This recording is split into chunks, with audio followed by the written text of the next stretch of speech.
Good morning student, मैं Shashi Maurya sun science senior secondary school Jakhania Ghazipur से online teaching में आपका स्वागत है। कक्षा 8 हिंदी के पाठ गान युद्ध के अंतर्गत जो मैं पढ़ा रही थी उसका शेष अंश मैं इस वीडियो में पढ़ाने जा रही हूँ, जिसे आप ध्यानपूर्वक सुनेंगे, समझने और समझने का प्रयास करेंगे। तो देखिए, हम उसका शेष अंश शुरू करते हैं। जब आपको बताया जा रहा है कि सभी लोग बैजू बावरा और तानसेन के गान युद्ध की चर्चा जब चारों तरफ फैल गई थी तो उसको देखने के लिए सभी लोग भाग दौड़ कर रहे थे। तो आप देखिए 10 बज गए, लोगों की दृष्टि ऊपर उठाई। अकबर सिंहासन पर थे, साथ ही नीचे तानसेन बैठा था और सामने फर्श पर नवयुवक बैजू बावरा था। अकबर ने घंटी बजाई और तानसेन ने कुछ प्रश्न संगीत विद्या के संबंध में बैजू बावरा से किए। बैजू ने उचित उत्तर दिए। लोगों के हर्ष की तालियां बजाई, मुख से जय हो बलिहारी की ध्वनियां निकलने लगी। अब आपको लेखक बता रहे हैं कि उस समय 10 बज गए थे। लोगों की दृष्टि, सभी लोग का दृष्टि तानसेन और बैजू बावरा की तरफ थे। अकबर सिंहासन पर बैठा थे और तानसेन साथी बैठे थे अकबर के, और सामने फर्श पर नवयुवक बैजू बावरा बैठा था। अकबर अब घंटी को बजाते हैं और तानसेन ने कुछ संगीत विद्या के प्रश्न बैजू बावरा से करते हैं और बैजू ने उन संगीत विद्या का उत्तर बहुत अच्छे ढंग से देते हैं। जैसे लोगों में हर्ष की तालियां बजाई और सबके मुख से जय हो की ध्वनियां निकलने लगी। बैजू बावरा ने सितार हाथ में लिया और जब उसके तारों को हिलाया तो जनता ब्रह्मांड में डूब गई और वृक्षों के पत्ते निश्चल हो गए। वायु रुक गई। सुनने वाले मंत्र मुग्ध होकर सिर हिलाने लगे। बैजू बावरा की उंगलियां सितार पर दौड़ रही थी। लोगों ने आश्चर्य से देखा कि हिरन छलांगे मारते हुए आए और बैजू बावरा के पास खड़े हो गए। बैजू बावरा तल्लीन मतलब तल्लीन का अर्थ होता है मग्न होना, सितार बजाता रहा और बजाता रहा। अब देखिए, बैजू बावरा ने सितार हाथ में लिया और जब उसके तारों को हिलाया तो ऐसा लग रहा था कि पूरी जनता ब्रह्मांड में ही डूब गया है और वृक्षों के पत्ते निश्चल हो गए, अर्थात रुक गए, हवा भी रुक गई। क्यों? उनकी जो मंत्रमुग्ध जो आवाज़ निकल रही थी उसको सुनने के लिए सबके सिर हिलने लगे। और बैजू बावरा की उंगलियां सितार पर दौड़ने, ऐसा लग रहा था कि जैसे सितार पर उनकी उंगलियां लगातार चल रही थी। आश्चर्य से देखा कि हिरन भी उनकी आवाज़ को सुनकर छलांगे मारते हुए बैजू बावरा के पास आकर खड़े हो गए। बैजू बावरा मुग्ध होकर सितार बजाता ही रह गया और सब लोग उसको आश्चर्यचकित देखते रह गए। हिरन मस्त थे। बैजू बावरा ने सितार हाथ में रख दिया और अपने कंठ से फूल मालाओं को उतारकर उन्हें पहना दिया। फूलों के स्पर्श से हिरनों को शुद्धि आई। शुद्धि मतलब ज्ञान। और वे चौकड़ी भरती हुई भागकर वृक्षों के पास छिप गए। बैजू ने कहा, तानसेन, फूल मालाएं पहने हुए हिरनों को अब यहाँ फिर बुलाइए, तब मैं आपको संगीत विद्या में बुढ़ मानूंगा।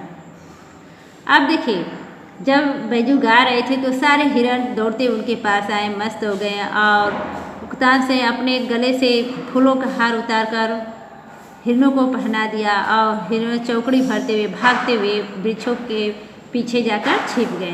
तब बैजू बावरा ने तानसेन से कहा कि अब आपकी बारी आई, आप हिरन को बुलाइए, तभी मैं आपको समझूंगा कि आप संगीत में निपुण हैं।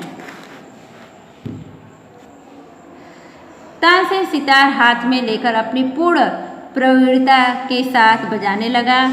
ऐसा अच्छा सितार उसने अपने जीवन में कभी नहीं बजाया था। सितार के साथ वो स्वयं सितार बन गया और पसीना पसीना हो गया। बजाते बजाते बहुत समय बीत गया। उसकी उंगलियां दुखने लगी। बहुत चेष्टा करने पर भी जब कोई हिरन नहीं आया तब तानसेन की आंखों के आगे मृत्यु नाचने लगी। वह पसीना पसीना हो गया और लज्जा से उसका मुखमंडल तमतमा उठा।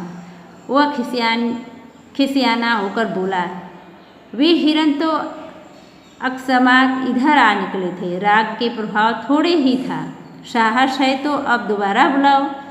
अब देखिए, लेखक कहता है कि तानसेन पूरी प्रवृत्ति, पूरी चालाकी, पूरी बुद्धिमानी के साथ सितार को बजाने लगा। ऐसा सितार वो अपने जीवन में कभी भी नहीं बजाया था। और बजाते बजाते उसकी उंगलियां दुखने लगी, उसके चेहरे के भाव उतरने लगे। फिर भी हिरन उनके सामने, आंखों के सामने नहीं आया। तो तानसेन को ऐसा लगा कि उसकी मृत्यु करीब आ गई है और वो पसीना पसीना हो गया। लज्जा से उसका मुख तमतमा उठा और वो क्रोधित होकर वो बोला बैजू से कि अगर ये हिरन तो अचानक ही इधर आ गए थे, आपके राग से प्रवाह के वजह से नहीं आए। अगर आप में हिम्मत है, साहस है तो फिर दोबारा बुलाइए। बैजू बारा मुस्कुराया और धीरे से बोला, बहुत अच्छा। यह कहकर उसने फिर सितार पकड़ लिया। एक बार फिर संगीत लहरी वायुमंडल में लहराने लगी और फिर सुनने वाले संगीत सागर के तरंगों में डूबने लगे। हिरन बैजू बावरा के पास फिर आए, वे ही हिरन जिनकी ग्रियाओं में फूल मालाएं पड़ी हुई थी और जो राग की सुरीली ध्वनि के आकर्षण से आ गए थे। बैजू बावरा ने मालाएं उतार ली और हिरन कूदते हुए लोप हो गए। अब देखिए, जब तानसेन ने उसे फिर दोबारा बुलाने के लिए कहा तो बैजू बावरा बहुत ही खुश हुए और मुस्कुराकर बोले कि अच्छा, मैं फिर हिरन को बुलाता हूँ। और वो अपने हाथों में सितार को लेते हैं और फिर उसी संगीत की लहरी में वो खो जाते हैं। और उनकी संगीत की आवाज़ को सुनकर जो हिरन वृक्षों के पीछे छिपे थे वही मालाएं पहने हुए अपने ग्रियाओं मतलब गर्दन में वही मालाएं पहने हुए फिर से बैजू बावरा के सुरीली आवाज़ ध्वनि को सुनकर आकर्षित होकर आ जाते हैं। अब बैजू बावरा उनसे मालाएं उसके कंठ में डाले थे, ग्रियाओं में डाले थे, उसको उन्होंने उतार लेते हैं और फिर वो कूदते हुए छिप जाते हैं। अकबर का तानसेन के साथ अगाध प्रेम था। वह उसकी मृत्यु निकट देखी तो कंठ भर आया, लेकिन क्या करते। तानसेन शर्त जो हार गया था। वे विवश होकर उठे और संक्षेप में निर्णय सुनाया गया, बैजू बावरा की विजय और तानसेन की पराजय।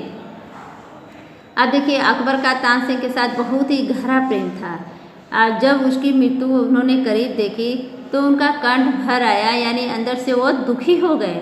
लेकिन फिर भी वो अकबर क्या करते, क्योंकि तानसेन अपनी शर्त में हार गया था और वो विवश होकर कुछ ही शब्दों में बैजू बावरा की विजय और तानसेन की पराजय की वाक्य को सुनाया।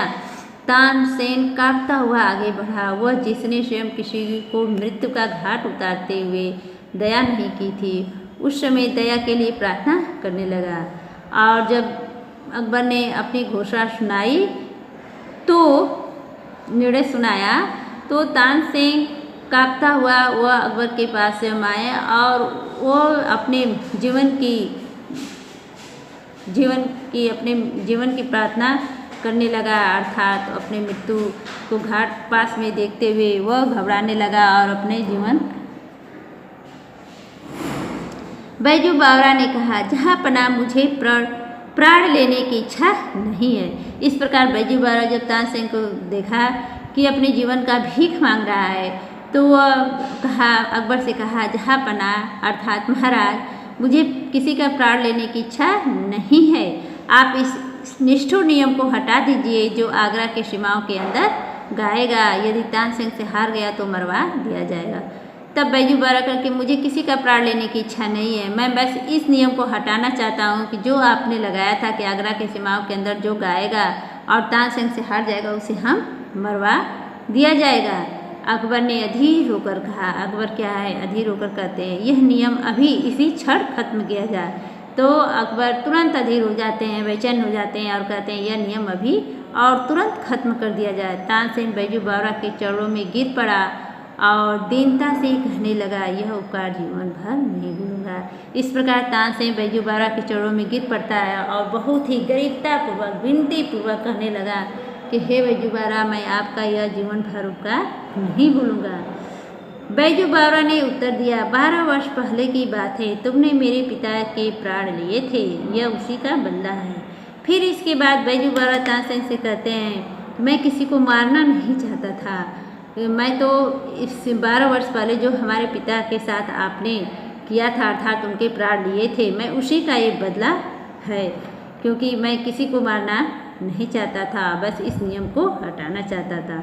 ठीक, तो आपका ये समाप्त हुआ और फिर हम नेक्स्ट वीडियो में मिलेंगे। तब तक के लिए धन्यवाद।